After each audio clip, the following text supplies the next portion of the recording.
forest garden is a three-dimensional garden made up of trees, shrubs, perennials, ground cover plants and so on, all interdesigned in a special way.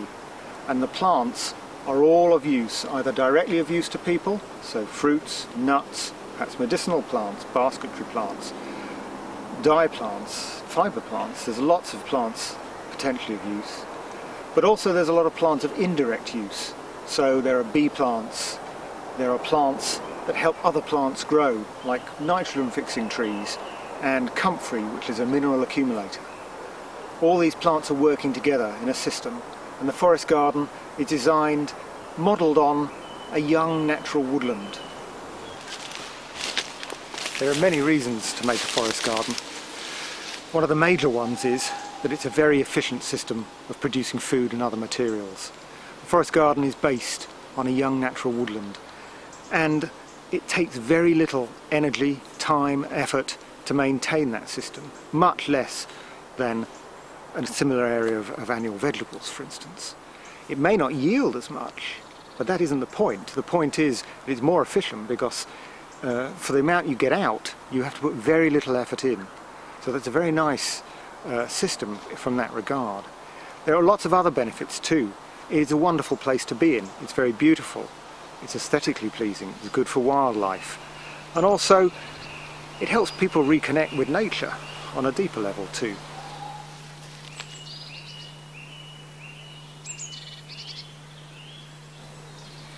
A forest garden is designed around a system of layering.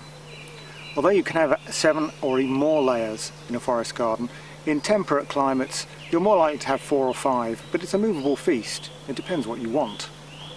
Within that, there are techniques you use, such as correct spacing of trees to allow for maximum light penetration, and plant positioning, with some plants helping other plants, which all go to make the system work efficiently as one. 15 years ago, this was just a pasture field, used for occasional cows. I took the field over then, and I've planted a forest garden.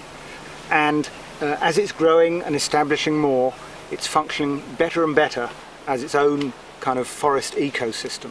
Now, a forest garden works because there's so much nutrient cycling going on. There's so many different root systems occupying the soil, and so many aerial systems occupying the air, that although of course there is occasional competition, they are utilising the space very, very efficiently. Before I was a forest gardener, my wife and I ran a market garden. It was an organic market garden, selling the vegetables commercially in South Devon here. And although market gardening we could do, and it was fine, organic market gardening is very hard work, for very little reward, in fact. Although people complain about the price of organic food, sometimes they don't realise the sweat that goes into actually growing the stuff.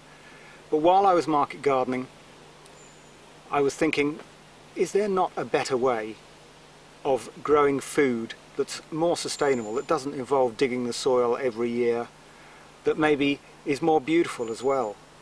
And just at that time I came across a little pamphlet by Robert Hart, and then his book as well, published by Green Books.